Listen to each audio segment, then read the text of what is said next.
Hello everyone. तो आपने thumbnail में कुछ चार्जर्स देखे होंगे। तीन ही चार्जर्स के बारे में मैं बात करने वाला हूँ इस वीडियो में। और ये कितने सही हैं कितने गलत हैं आपके लिए इस वीडियो में आपको पता लग जाएगा। और अगर आप इलेक्ट्रॉनिक्स के बारे में रुचि रखते हैं और डाई प्रोजेक्ट्स बनाने में आपका इंटरेस्ट है और आप यूट्यूब पर देखते हो तो पहले देखो सर्किट्स में जो कंपोनेंट्स यूज किए गए हैं उनको क्यों लगाया गया है, उनका यूज क्या है और उस सर्किट में उसकी क्या रिक्वायरमेंट्स है, इनके बारे में जानो। अगर रजिस्टर लगाया है तो क्यों लगाया गया है, कैपेसिटर लगाया गया है तो क्यों लगाया गया है।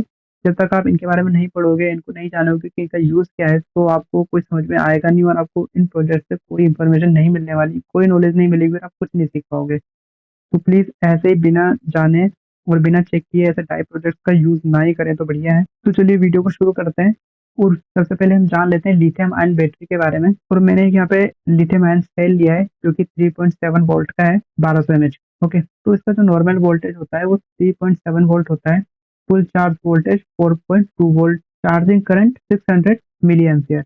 ये कैसे डिसाइड होगा चार्जिंग करंट? देखो यहाँ पे आपको दिखाई दे रहा है 0.5 चार्जिंग करंट के आगे। इसका मतलब होता है अगर आपकी बैटरी जितनी भी एमएच की है तो उसका 50% आपको करंट इसको चार्जिंग के लिए देना होगा। तो मैंने अगर 1200 mAh की बैटरी ली है तो फिर यहाँ पे मुझे चार्जिंग करंट 600 मिली एम्पियर देना होगा। ओके, अगर 1C की होती तो फिर हम पूरा करंट देते, जितनी हमारी एमएच की है उतना ही हम उसको करंट सप्लाई देते। ओके, चार्जिंग करने के लिए तो फास्ट चार्जिंग के लिए हमें पूरा करंट देना होगा। अगर 1200 mAh की है तो 12 मिली एम्पियर हम करंट देंगे। ओवर चार्ज प्रोटेक्शन के लिए 4.2 वोल्ट कट ऑफ होता है इसका, इससे ज्यादा चार्ज होने पर आपकी बैटरी डैमेज हो जाएगी। Over discharge protection 3.0 volt cut off होता है, इससे नीचे जाएगी तो भी आपकी बैटरी डैमेज हो जाएगी। मिनिमम वोल्टेज बिफोर डैमेज अगर आपकी बैटरी आप यूज कर रहे हो और 2.5 वोल्ट से नीचे चली गई तो हम बोलते हैं ओवर डिस्चार्ज, तो भी आपकी बैटरी डैमेज हो जाएगी और ये परमानेंट डैमेज हो जाएगी। इसके बाद आप इसको रिकवर नहीं कर सकते। चार्जिंग टाइम की बात करें तो 2.5 घंटे से लेकर 3 घंटे तक इसको चार्ज होने में लगता है। और चार्जिंग मेथड, इसको कांस्टेंट करंट कांस्टेंट वोल्टेज ही देना होगा। अगर कांस्टेंट करंट और कांस्टेंट वोल्टेज अगर नहीं मिलेगा तो फिर आपकी बैटरी ढंग से चार्ज नहीं होगी। अब बात करते हैं rules for safe charging lithium ion battery के लिए। ओके, जब हम लिथियम आयन बैटरी को चार्ज करते हैं तो हमें कुछ बातें पता होना चाहिए। ओके, अगर हम डाई प्रोजेक्ट बना रहे हैं तो पहले हम किस चीज के लिए डाई प्रोजेक्ट बना रहे हैं वो देखेंगे।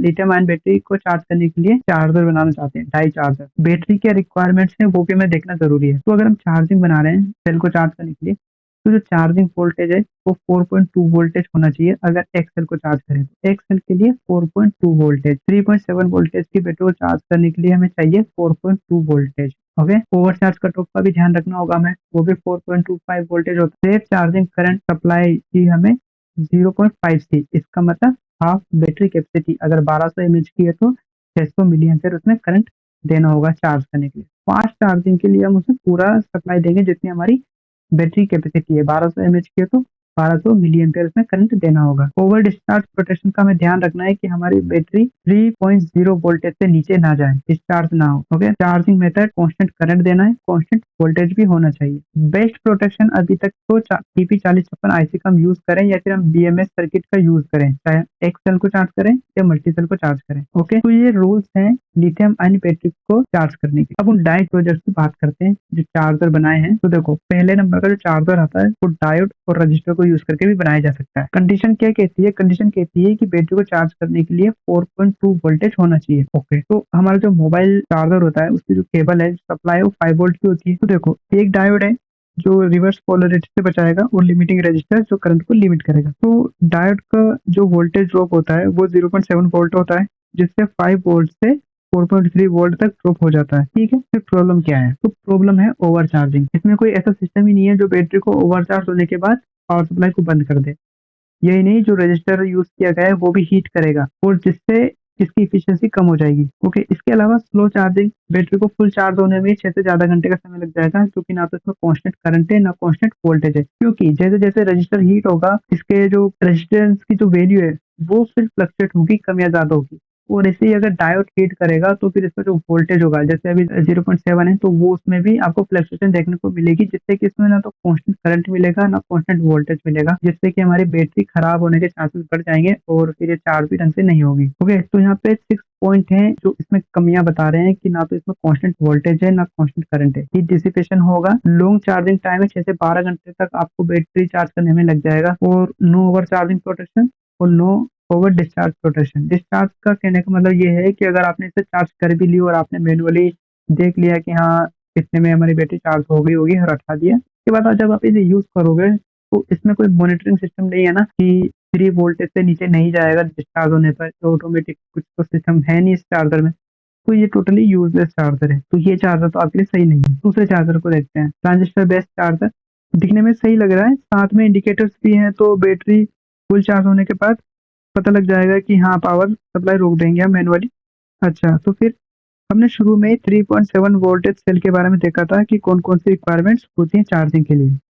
तो इस सर्किट में ना तो कांस्टेंट वोल्टेज है और ना ही कांस्टेंट करंट, और जो ट्रांजिस्टर है वो 100 मिली एम्पीयर से ज़्यादा करंट को हैंडल नहीं कर सकता। ये इसकी कंडीशन है। हम जो BC 547 मॉडल का जो हम ट्रांजिस्टर यूज़ करेंगे, ये केवल 100 मिली एम्पीयर तक करंट को फ्लो करवा सकता है, कंट्रोल कर सकता है। और हमने जो रूल्स पढ़े थे उसमें देखा था कि हम जितनी बैटरी हमारे एमएचपी होती है उसका हाफ उसमें देना ही होता है उसको चार्ज करने के लिए। तो जब इसकी कंडीशन ही फिक्स है कि हमारा जो ट्रांजिस्टर है वो 100 मिली एम्पीयर से ज़्यादा करंट को हैंडल कर ही नहीं सकता, तो फिर हमें अगर 1200 एमएच की बैटरी चार्ज करनी होगी तो उसको तो सिर्फ 100 मिली एम्पीयर करंट चाहिए होगा। तो फिर ये चार्जर तो यही खराब हो गया हमारे लिए, ये तो अच्छा ही नहीं है।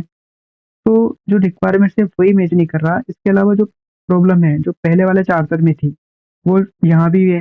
हीट डिसिपेशन होगा, लॉन्ग चार्जिंग टाइम लगेगा, ओवर चार्जिंग प्रोटेक्शन भी नहीं है और ओवर डिस्चार्ज प्रोटेक्शन भी इसमें नहीं है। तो ये भी हमारे लिए बेस्ट। इसके बाद हम पढ़ते हैं रिले बेस्ड चार्जर्स को।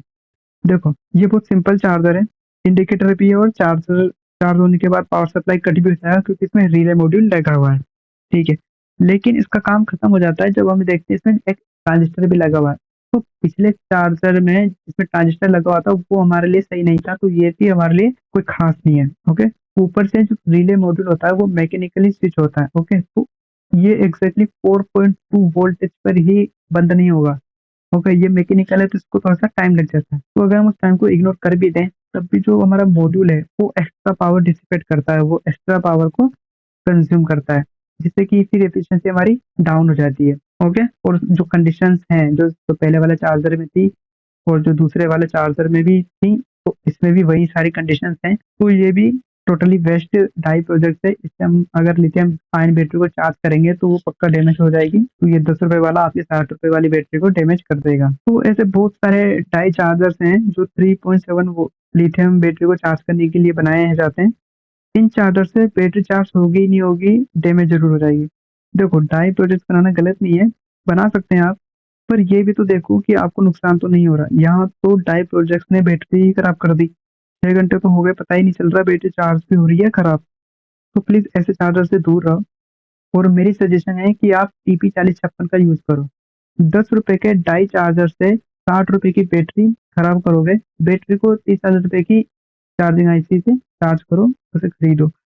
क्योंकि 6 पॉइंट्स उस TP4056 में आपको मिल जाएँगे, जो इन चार्जर्स में आपको नहीं मिलेंगे। कोई ना कोई कमी होगी, जिससे आपकी बैटरी की जो लाइफ़ है वो भी कम हो जाएगी। तो बस इस वीडियो में बस इतना ही। चार्जर्स को यूज़ करने से पहले देखें कि ये आपकी बैटरी के लिए सही है या नहीं। और वीडियो अगर आपको अच्छी लगी हो तो प्लीज़ चैनल को लाइक कर देना, शेयर कर देना और सब्सक्राइब कर देना। अगर इस वीडियो में कुछ कमी है या कुछ पार्ट्स मैंने मिसिंग कर दिया या फिर कुछ रॉन्ग इन्फॉर्मेशन अगर डिलीवर हो रही है तो आप मुझे कमेंट सेक्शन में बता सकते हो। तो चलो मिलते हैं नेक्स्ट वीडियो।